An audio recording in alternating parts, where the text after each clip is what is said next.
नमस्कार, बहुत स्वागत है आप सभी का। आप देख रहे हैं स्पेशल रिपोर्ट, आपके साथ मैं हूं ममता तिवारी। 11 महीने में पहली बार हिजबुल्लाह ने इजरायली सेना पर ऐसा भीषण हमला किया जिसने पीएम नेतन्याहू को बुरी तरह से हिलाकर रख दिया। हिजबुल्लाह ने तेल अवीव से सिर्फ 40 किलोमीटर दूर इजरायली सेना पर रॉकेट और ड्रोन से हमला किया है, जिसमें 22 से अधिक इजरायली सैनिकों के मारे जाने की खबर है। ये रिपोर्ट देखिए।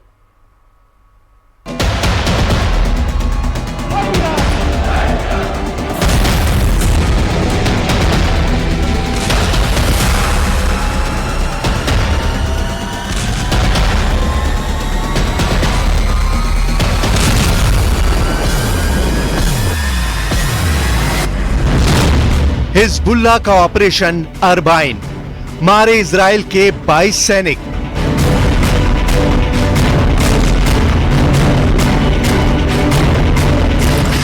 महज 24 घंटे के अंदर हिजबुल्लाह लड़ाकों ने इजरायली सेना पर ऐसा खूंखार और बेरहम हमला किया है कि इजराइल के प्रधानमंत्री नेतन्याहू और रक्षा मंत्री योआव गैलेंट के होश फाख्ता हो गए हैं। इजराइल को रत्ती भर उम्मीद नहीं थी कि हिजबुल्लाह तेल अवीव के पास इजरायली सेना के गिलॉट बेस को तबाह कर सकता है। हिजबुल्लाह के चीफ नसरल्लाह ने डंके की चोट पर दावा किया है कि हिजबुल्लाह ने रॉकेट और ड्रोन हमलों से इजराइल के 22 सैनिकों को मार डाला है। लेबनान के अल मयादीन टीवी चैनल ने हिजबुल्लाह और यूरोप के अपने सूत्रों के आधार पर जो दावा किया है वो हैरान करने वाला है।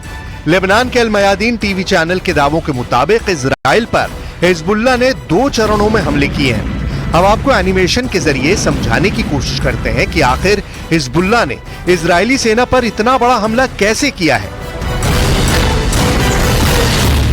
अल मयादीन टीवी चैनल के मुताबिक हिजबुल्लाह ने इस बार ऑपरेशन अरबाइन के तहत इजरायली सेना पर हमला किया है। खबरों के मुताबिक हिजबुल्लाह लड़ाकों ने इजराइल की राजधानी तेल अवीव से कुछ किलोमीटर दूर इजरायली सेना के गिलॉट बेस और ईन शेमर एयरबेस को निशाना बनाया है। हिजबुल्लाह ने हमले के पहले चरण के तहत इजराइल की खुफिया यूनिट 8200 को निशाना बनाया है। दावों के मुताबिक शुरू में हिजबुल्लाह ने अंधाधुंध रॉकेट से इजरायली बेस पर हमले किए, जिसमें से ज्यादातर रॉकेट को इजराइल के आयरन डोम ने तबाह कर डाला।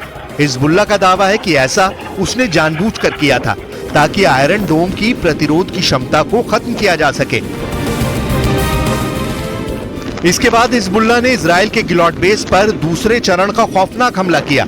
हिजबुल्लाह ने अचानक सैकड़ों ड्रोन से इजरायली बेस पर हमले कर दिए। ड्रोन का हमला इतना तेज था कि गिलॉट बेस में बैठे इजराइल खुफिया यूनिट 8200 के सैनिकों को बचने का मौका तक नहीं मिला। अल मयादीन टीवी चैनल के मुताबिक हिजबुल्लाह के ड्रोन हमलों की वजह से इजराइल के 22 सैनिक मारे गए हैं, जबकि 74 इजरायली सैनिक बुरी तरह से जख्मी हैं।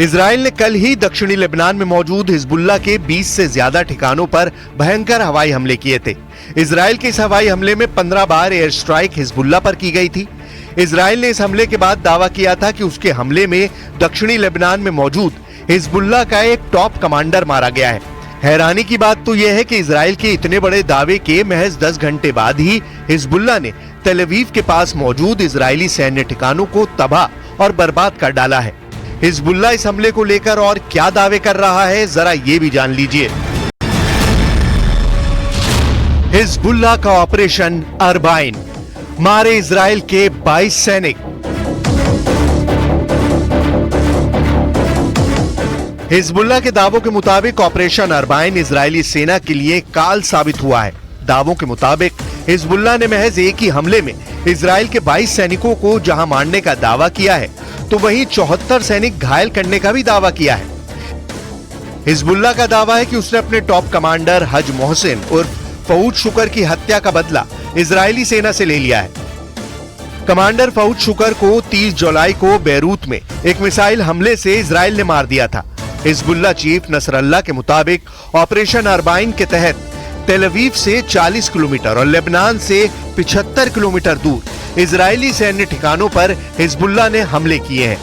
हिजबुल्लाह ने इजरायल की खुफिया यूनिट 8200 को निशाना बनाया है, जो लगातार दक्षिणी लेबनान पर हमले कर रही थी। इजरायली सेना भी मान चुकी है कि महज 12 घंटे के अंदर लेबनान की तरफ से हिजबुल्लाह ने 30 रॉकेट दागे हैं।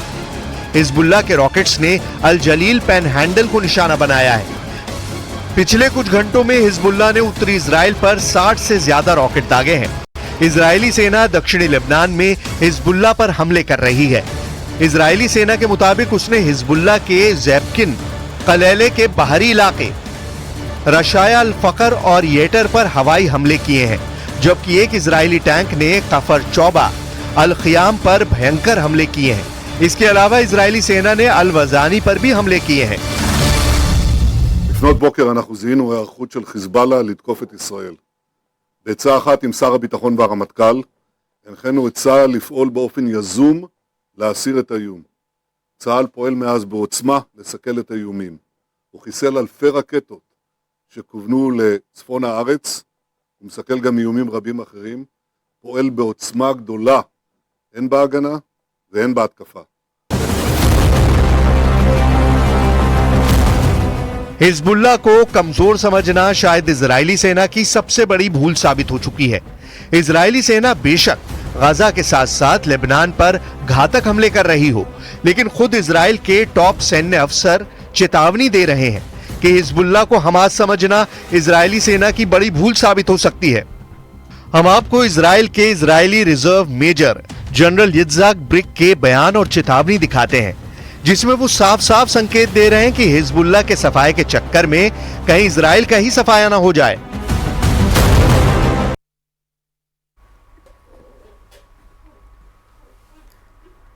तो कुर्स्क से प्रोक्टस तक रूसी सेना हावी हो चुकी है, लेकिन इस बीच यूक्रेन ने रूस के अंदर ऐसा भीषण हमला किया कि पुतिन बुरी तरह से बौखला गए हैं। खबर आ रही है कि यूक्रेन ने रूस को उत्तर कोरिया से मिली मिसाइलों को उड़ा दिया है और इस हमले के बाद से पुतिन ने नेटो को साफ धमकी दी है कि अब रूस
режиму наносить удары по России этим оружием или не разрешать.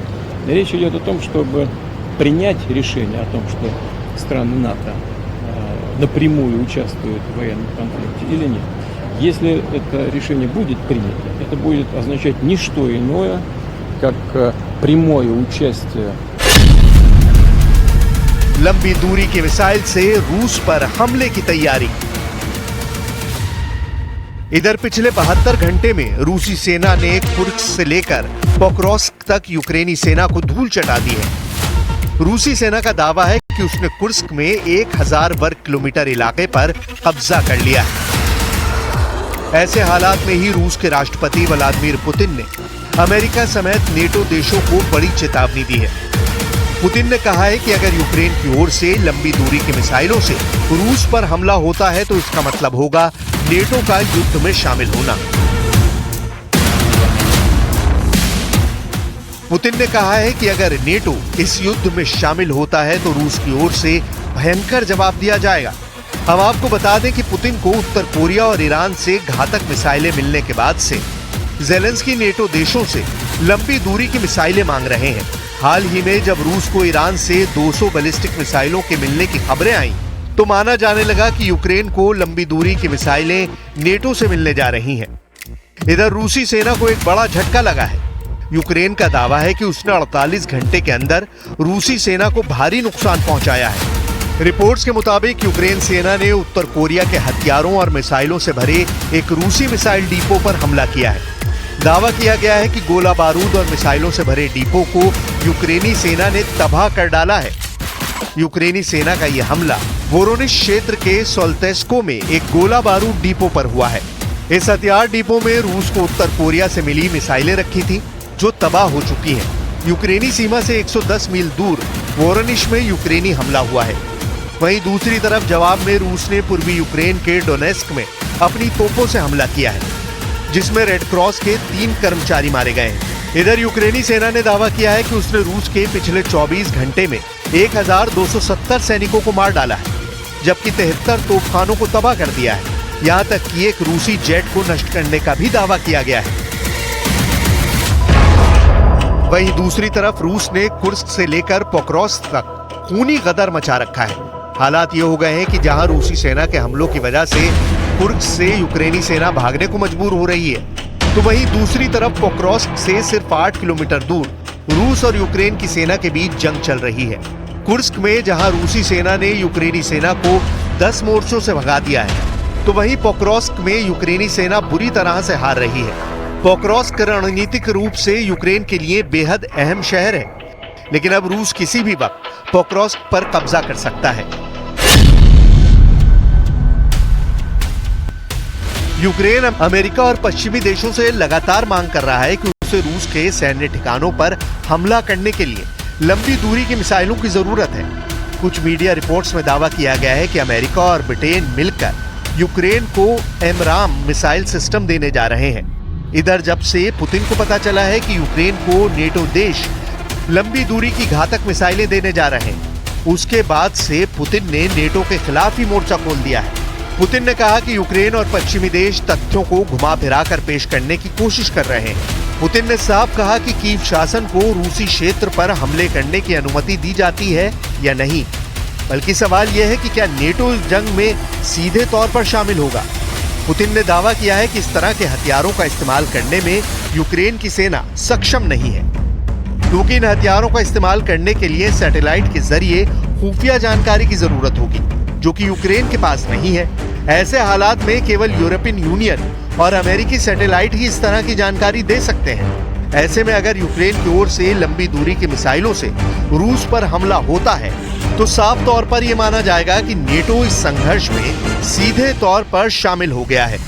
और अगर ऐसा होता है तो इससे जंग पूरी तरह से बदल जाएगी। पुतिन ने कहा कि अगर नेटो देश यूक्रेन को लंबी दूरी की मिसाइलें देते हैं और उससे रूस पर हमला होता है, तो ये माना जाएगा कि वो रूस के साथ सीधे तौर पर जंग कर रहे हैं। और ऐसे हालात में रूस नेटो से सीधी और बड़ी जंग जरूर करेगा। जरा पुतिन के साथ मौजूद इन राष्ट्र प्रमुखों को गौर से देख लीजिए। ये वो लोग हैं जो रूस के साथ मरते दम तक साथ देने का वादा कर चुके हैं। इसमें बेलारूस के अलेक्जेंडर लुकाशेंको, कजाकिस्तान के कासिम जोमार्ट टोकायेव, किर्गिस्तान के सादिर झापारोव, आर्मीनिया के निकोल पशिनियान, उज्बेकिस्तान के शौकत मिर्जियोयेव और क्यूबा के मिगुएल डियाज कैनेल मौजूद हैं। ये जंगी टीम मॉस्को में पुतिन के साथ बड़े युद्ध की तैयारी में जुटी है। 2.5 साल से ज्यादा लंबी जंग में रूस अब यूक्रेनी सेना पर बहुत भारी साबित हुआ है।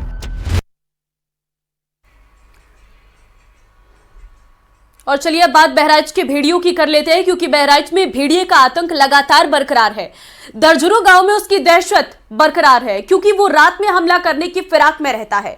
और अब आपको बताते हैं कि एक गांव के बारे में जहां भेड़िया बार बार हमला करने आता है। स्थानीय लोगों के मुताबिक बीती रात भी भेड़िया हमला करने आया था। ये रिपोर्ट देखिए।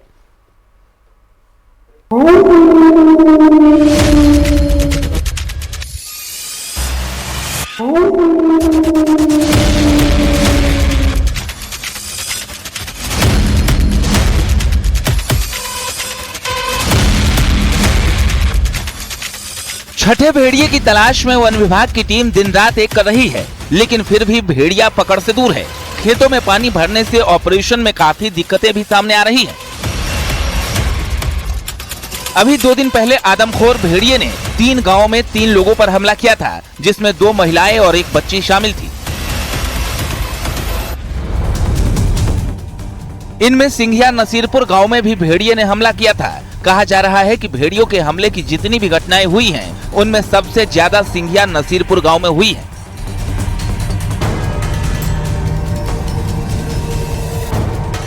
ग्रामीणों ने दावा किया है कि बीती रात फिर भेड़िया गांव में शिकार की तलाश में आया था।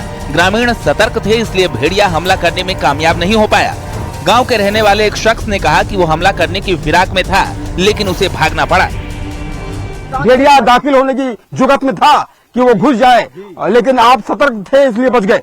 सतर्क हुआ था कल साहब भेड़िया आई, अतना सिर है उसका, अतने कान भी हैं, और एक आदमी अगर खेते तो भेड़िया भागते नहीं है साहब। वहाँ खड़ा रहता, जब 2-4 लोग हो तब भागत है। कल कितने बजे की बात है जब आपने भेड़िया का सामना किया? भेड़िया आपके सामने दिखा 10 बजे। 10 बजे में 10 बजे? हाँ 10 बजे। घर है आपका? वो बाहर से सामने जिसमें दरवाजा है घर पर? हाँ दरवाजा सर नहीं, हमें अब बाप हमारे एक्सपायर हो गए, समय पे दरवाजा नहीं लगवा पाए। तो वहीं आप 10 बजे सो रहे थे? हाँ जी सर सोते थे। क्या हुआ? एक इंसान जागता था सर की घर में, फिर बच्चे को उठा ले। एक इंसान जागता है रात में? रात हर घर में यहाँ पर एक इंसान जरूर जागता है कि एक इंसान जागता रहेगा, बाकी लोग सोएंगे। हाँ जब वो जो पहुड़ेगा तब दूसरा इंसान जागेगा। मतलब एक आदमी परमानेंट जागता है रात में, उसकी ड्यूटी लगाते हैं। टॉर्च लगा कर देखा? तब सर भगत ना रहा, एक इंसान से भगत ना है। तो टॉर्च की रोशनी जब डाली तब भागा ये? तब भागा, जब 2 बंदे भी तब भाग कहेंगे।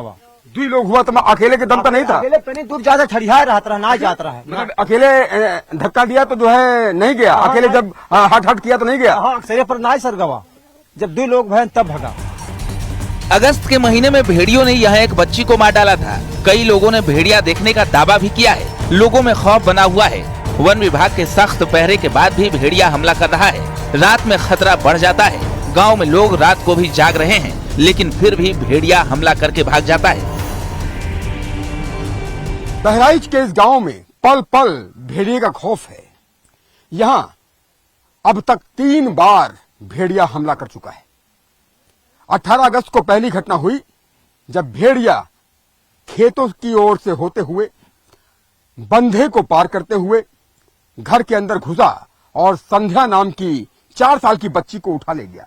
इन्हीं खेतों से होते हुए भेड़िया आया और इस बंधे को पार करते हुए, ये जो सामने आप घर देख रहे हैं, इसी घर में तब दरवाजा नहीं था, अब दरवाजा लग चुका है।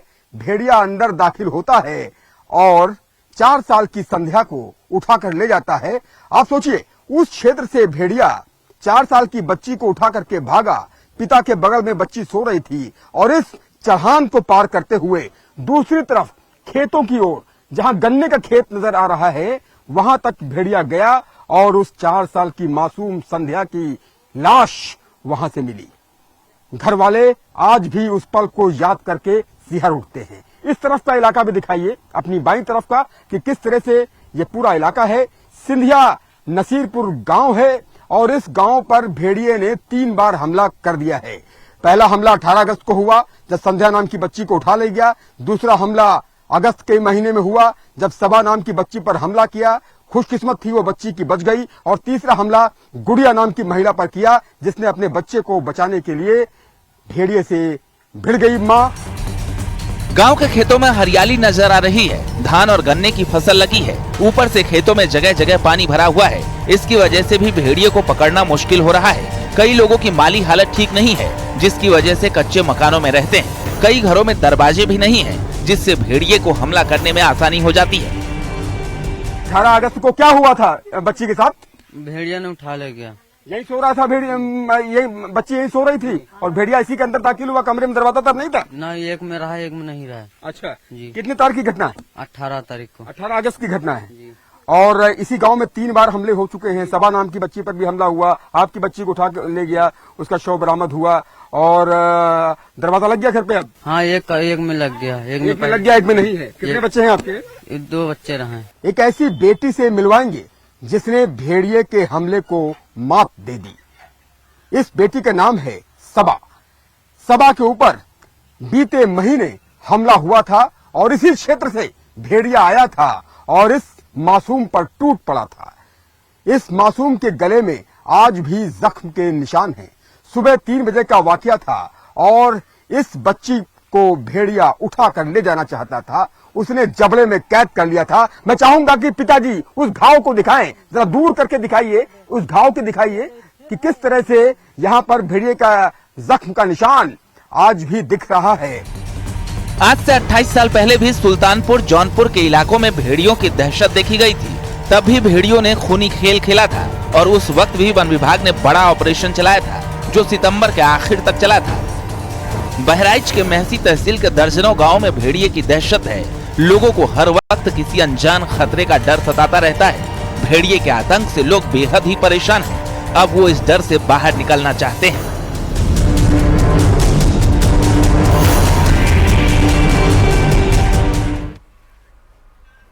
प्रधानमंत्री नरेंद्र मोदी की एक दिलचस्प तस्वीर सामने आई है। प्रधानमंत्री आवास पर आए नन्हे मेहमान की उन्होंने झलक दिखाई है। पीएम आवास में एक बछड़े ने जन्म लिया है और जिसकी तस्वीरें प्रधानमंत्री ने खुद शेयर की हैं। आप जरा इस तस्वीर में देखिए।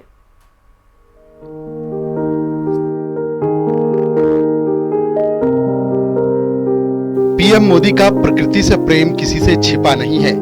वो जानवरों से भी बेहद प्यार करते हैं। पीएम आवास से उनके पहले भी कई वीडियो सामने आए हैं जिसमें वो मोर को दाना खिलाते हुए नजर आए थे।